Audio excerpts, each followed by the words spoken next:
സ്കോളർഷിപ്പുകളുടെ തുക ശരിക്കും ഇനിയും കൂട്ടുകയാണ് ചെയ്യുന്നത്. ന്യൂനപക്ഷ വിദ്യാർത്ഥികളെ ഇനിയും മുന്നോട്ട് സമൂഹത്തിൻ്റെ മുഖ്യധാരയിലേക്ക് കൊണ്ടുവരികയാണ് കേരള സർക്കാർ ചെയ്യേണ്ടത്. പക്ഷെ അതിന് പകരമായിട്ട് ഉള്ള തുകകൾ കൂടി വെട്ടിക്കുറച്ച് അവരുടെ പല അവകാശങ്ങൾ, ഉദാഹരണത്തിന് ആർട്ടിക്കിൾ 21 വിദ്യാഭ്യാസത്തിനുള്ള അവകാശം കേരള സർക്കാർ നടപ്പിലാക്കേണ്ട ഭരണഘടനയുടെ അനുസൃതമായിട്ടുള്ളൊരു കാര്യമാണ്. പക്ഷേ ഇവരിപ്പോൾ ആ ഭരണഘടനയ്ക്ക് തന്നെ എതിരായിട്ടുള്ള രീതിയിലാണ് ഇപ്പോൾ പ്രവർത്തിച്ചുകൊണ്ടിരിക്കുന്നത്. ഇന്നിവിടെ ചർച്ച ചെയ്യാൻ പോകുന്ന വിഷയം കേരളത്തിലെ സർക്കാർ അല്ലെങ്കിൽ കേരള സർക്കാർ ന്യൂനപക്ഷ വിദ്യാർത്ഥികൾക്ക് അവകാശപ്പെട്ട സ്കോളർഷിപ്പുകളുടെ 50% തുകയാണ് ജനുവരി 15, 2025 വർഷത്തിൽ വെട്ടിക്കുറച്ചിരിക്കുന്നത്.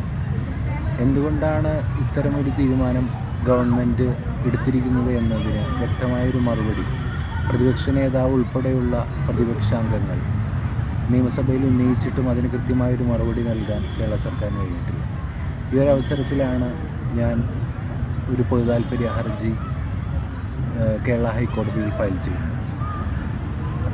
അത് ബഹുമാനപ്പെട്ട ചീഫ് ജസ്റ്റിസ് നിതിൻ ജാംദാർ സാറും അതേപോലെ ഇസ്മനു ജഡ്ജായിട്ടുള്ള ചീഫ് ഇസ്മനു സാറും അടങ്ങുന്ന ഡിവിഷൻ ബെഞ്ചാണ് ആ കേസ് പരിഗണിച്ചതും. അതിനുശേഷം അത് കേസ് ഫയൽ സ്വീകരിക്കുകയും ഇതിനെ സംബന്ധിച്ച് കേരള സർക്കാർ കൗണ്ടർ അഫിഡവിറ്റ് ഫയൽ ചെയ്യുന്നതിന് വേണ്ടി അവർക്ക് സമയം അനുവദിക്കുകയും ചെയ്തിട്ടുണ്ട് കോടതി.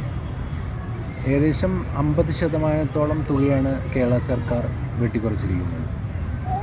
ഇതിൽ ന്യൂനപക്ഷ വിഭാഗങ്ങളിൽപ്പെട്ട മുസ്ലിം, ക്രിസ്ത്യൻ, ജൈന, പാർസി, ബുദ്ധ മതവിഭാഗങ്ങളിലുള്ള വിദ്യാർത്ഥികൾക്ക് അവകാശപ്പെട്ട ഫണ്ടുകളാണിവ. അതോടൊപ്പം തന്നെ മെഡിക്കൽ, പാരാമെഡിക്കൽ, പ്രൊഫഷണൽ കോഴ്സുകൾ ചെയ്യുന്ന ന്യൂനപക്ഷ വിദ്യാർത്ഥികൾ, അതേപോലെ മുന്നോക്കക്കാരിലെ പിന്നാക്ക വിദ്യാർത്ഥികൾ, ഇവർക്കെല്ലാം അവകാശപ്പെട്ട സ്കോളർഷിപ്പ് തുകയുടെ 50%-ഓളമാണ് ഇപ്പോൾ വെട്ടിക്കുറച്ചിരിക്കുന്നത്. യഥാർത്ഥത്തിൽ 2024-25 സാമ്പത്തിക വർഷത്തിൽ 87 കോടിയോളം, ഏകദേശം 88 കോടിയോളം രൂപ ഈ സാമ്പത്തിക വർഷത്തിൽ ന്യൂനപക്ഷ സ്കോളർഷിപ്പുകൾക്കായി വേണ്ടി മാത്രം അനുവദിച്ചിട്ടുണ്ട്. പക്ഷേ ഇതിൽ 2.63% തുക മാത്രമാണ് ഇപ്പോൾ കേരള സർക്കാർ ചിലവഴിച്ചിട്ടുള്ളത്. ബാക്കി തുക എന്ത് ചെയ്യും എന്നുള്ളതിനെക്കുറിച്ചൊരു വ്യക്തത, അത് മറ്റു വല്ല ആവശ്യങ്ങൾക്കും ചിലവഴിക്കുമോ തുടങ്ങിയ കാര്യങ്ങളൊന്നും കേരള സർക്കാർ ഇതുവരെയായിട്ടും വ്യക്തമാക്കിയിട്ടില്ല. കഴിഞ്ഞ വർഷങ്ങളിൽ കേന്ദ്ര സർക്കാർ പല സ്കോളർഷിപ്പുകൾ, ഉദാഹരണത്തിന് മൗലാന ആസാദ് സ്കോളർഷിപ്പ്, അതേപോലെ ബീഗം ഹസ്രത്ത് മഹൽ സ്കോളർഷിപ്പ് തുടങ്ങിയ സ്കോളർഷിപ്പുകൾ വെട്ടിക്കുറയ്ക്കുകയും അത് തന്നെ ഏകദേശം ഇല്ലാതാകുന്ന ഒരവസ്ഥയിലേക്ക് ഇപ്പോൾ നിലവിലെത്തിയിട്ടുണ്ട്. അതുപോലെ തന്നെയാണ് ഇപ്പോൾ കേരള സർക്കാരും അത്തരം തീരുമാനങ്ങൾ പിന്തുടരുകയും ഇപ്പോൾ APJ Abdul Kalam scholarship, mother Teresa scholarship, അതേപോലെ പ്രൊഫസർ ജോസഫ് മുണ്ടശ്ശേരി സ്കോളർഷിപ്പ് തുടങ്ങിയ സ്കോളർഷിപ്പുകൾ അവയുടെ തുക 50%-ഓളം വെട്ടിക്കുറച്ചു. ഈ ഒരു തീരുമാനം നമ്മുടെ കേരളത്തിലെ ന്യൂനപക്ഷ വിദ്യാർത്ഥികളെ അല്ലെങ്കിൽ എക്കണോമിക്കലി ആൻഡ് സോഷ്യലി ബാക്ക്വേർഡായിട്ടുള്ള ഫാമിലീസിൽ നിന്ന് വരുന്ന വിദ്യാർത്ഥികളെ വളരെയധികം ബാധിക്കുന്നുള്ളതാണ്. അപ്പോൾ അവരുടെ തുടർ പഠനം ഇനി എങ്ങനെ മുന്നോട്ട് കൊണ്ടുപോകും?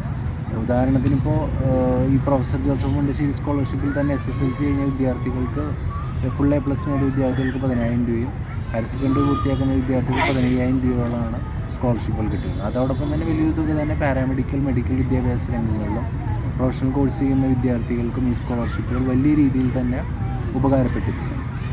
അപ്പോൾ അതിനെയാണ് ഇപ്പോൾ ഇവിടെ വലിയൊരു ഫണ്ട് കട്ട് ചെയ്തത്. ഇതിൻ്റെ കാരണം എന്താണ് എന്നുള്ളതിന് വ്യക്തമായൊരു വിശദീകരണമില്ല. കാരണം മറ്റ് കാര്യങ്ങൾക്കൊക്കെ ഫണ്ട് ഇഷ്ടംപോലെ വിനിയോഗിക്കുന്നു, ഇതിന് മാത്രം അത് പ്രത്യേകിച്ച് മറ്റ് വിദ്യാർത്ഥികളുടെ കുറച്ചിട്ടില്ല. ഉദാഹരണത്തിന് ഇപ്പോൾ SC ST അല്ലെങ്കിൽ OBC അവരുടെ സ്കോളർഷിപ്പുകൾക്കൊന്നും വ്യത്യാസം വരുത്താതെ ന്യൂനപക്ഷ വിദ്യാർത്ഥികളുടെ സ്കോളർഷിപ്പുകൾ മാത്രമാണ് ഇപ്പോൾ കേരള സർക്കാർ വെട്ടിക്കുറച്ചിരിക്കുന്നത്. അപ്പോൾ ഇതിനകത്ത് ദുരൂഹതകളുണ്ട്.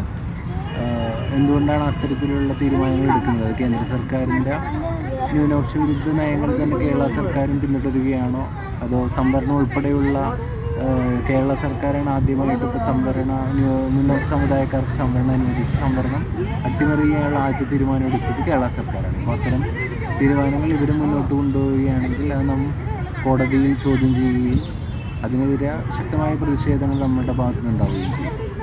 എന്തൊക്കെയായാലും ഇതിന് വ്യക്തമായൊരു മറുപടി കോടതിയിൽ അവർ ഫയൽ ചെയ്യുമെന്ന് ഞാൻ പ്രതീക്ഷിക്കുകയാണ്. അതോടൊപ്പം തന്നെ ഇനി കോടതിയുടെ ബഹുമാനപ്പെട്ട കോടതിയുടെ ഇടപെടലുകൾ വഴി തന്നെ നമുക്ക് ഈ സ്കോളർഷിപ്പുകൾ പുനഃസ്ഥാപിക്കപ്പെടാൻ അവസരം ഉണ്ടാവുമെന്ന് ഞാൻ പ്രതീക്ഷിക്കുകയാണ്. സ്കോളർഷിപ്പുകളുടെ തുക ശരിക്കും ഇനിയും കൂട്ടുകയാണ് ചെയ്യേണ്ടത്, കുറയ്ക്കുകയല്ല. ഇനിയും നമുക്ക് ഫണ്ട് ഇനിയും അനുവദിച്ച് ന്യൂനപക്ഷ വിദ്യാർത്ഥികളെ ഇനിയും മുന്നോട്ട് സമൂഹത്തിൻ്റെ മുഖ്യധാരയിലേക്ക് കൊണ്ടുവരികയാണ് കേരള സർക്കാർ ചെയ്യേണ്ടത്. പക്ഷെ അതിന് പകരമായിട്ട് ഉള്ള തുകകൾ കൂടി വെട്ടിക്കുറച്ച് അവരുടെ പല അവകാശങ്ങൾ, ഉദാഹരണത്തിന് ആർട്ടിക്കിൾ 21 വിദ്യാഭ്യാസത്തിനുള്ള അവകാശം, അതേപോലെ ആർട്ടിക്കിൾ 25 മാസാന്തരത്തിനുള്ള അവകാശം, അതേപോലെ ആർട്ടിക്കിൾ 29, 30 മൈനോറിറ്റീസിൻ്റെ അവകാശങ്ങളെക്കുറിച്ച് പറയുന്നു. അതിനെല്ലാമുള്ള അവകാശ ലംഘനങ്ങളാണ് ഇപ്പോൾ നടന്നുകൊണ്ടിരിക്കുന്നത്. അതോടൊപ്പം തന്നെ article 46 DPSP directive principles of state പോളിസിയിൽ പറയുന്ന നിർദ്ദേശക തത്വങ്ങളിൽ പറയുന്ന മൈനോറിറ്റീസിൻ്റെ എഡ്യൂക്കേഷനും അതേപോലെ അവരുടെ എക്കണോമിക് സ്റ്റാറ്റസ് വർദ്ധിപ്പിക്കുന്നതിന് നടപടികൾ ഗവൺമെൻറ് സ്വീകരിക്കേണ്ടതാണെന്ന് ഭരണഘടനയുടെ നിർദ്ദേശക തത്വങ്ങളിൽ പറയുന്നൊരു കാര്യമാണ്. അപ്പോൾ അത് ശരിക്കും പറഞ്ഞാൽ നടപ്പിലാക്കേണ്ട കാര്യമാണ്. കേരള സർക്കാർ നടപ്പിലാക്കേണ്ട ഭരണഘടനയുടെ അനുസൃതമായിട്ടുള്ളൊരു കാര്യമാണ്. പക്ഷേ ഇവരിപ്പോൾ ആ ഭരണഘടനയ്ക്ക് തന്നെ എതിരായിട്ടുള്ള രീതിയിലാണ് ഇപ്പോൾ പ്രവർത്തിച്ചുകൊണ്ടിരിക്കുന്നത്. വളരെ കുറഞ്ഞ തുകയാണ് 87.63 കോടി രൂപ എന്നൊക്കെ പറഞ്ഞു. അത് ഇനിയും വെട്ടിക്കുറച്ച് വളരെ കുറയ്ക്കുക എന്ന് പറഞ്ഞു കഴിഞ്ഞാൽ അതിൻ്റെ സാങ്കത്യം നമ്മൾ ചോദ്യം ചെയ്യേണ്ടതുണ്ട്. അതായത് നമ്മൾ വ്യക്തമായി പഠിക്കുകയും അതിനെതിരെ ഇത്തരത്തിലുള്ള സംഭവങ്ങൾ ഉണ്ടാകുമ്പോൾ ശക്തമായ പ്രതിഷേധങ്ങൾ നമ്മുടെ സമൂഹത്തിൽ നിന്ന് നേരിടേണ്ടതുണ്ട്. പക്ഷേ അത് ഉണ്ടാകുന്നില്ല. അത്തരം സാഹചര്യത്തിലാണ് നാം ഇങ്ങനൊരു ഹർജി ഫയൽ ചെയ്യുകയും അതിന് കോടതി നല്ലൊരു ഇടപെടലുകൾ നടത്തുകയും ചെയ്തിട്ടുള്ളത്. അപ്പോൾ നല്ലൊരു ഭാവി, അല്ലെങ്കിൽ ന്യൂനപക്ഷ വിദ്യാർത്ഥികളുടെ ഭാവി ഇനിയും സുരക്ഷിതമാവും. നല്ല ശുഭാപ്തി വിശ്വാസം എനിക്കുണ്ട്, കോടതിയിലുള്ള പൂർണ്ണമായ വിശ്വാസം എനിക്കുണ്ട്. അപ്പോൾ ഇനിയും നമ്മൾ ശക്തമായ നിയമ പോരാട്ടങ്ങൾ തുടരുകയും നല്ല രീതിയിൽ സമൂഹത്തിൽ മാറ്റങ്ങൾ ഉണ്ടാവുകയും ചെയ്യുമെന്ന് ഞാൻ പ്രതീക്ഷിക്കുന്നു. എല്ലാവർക്കും നന്ദി, നമസ്കാരം.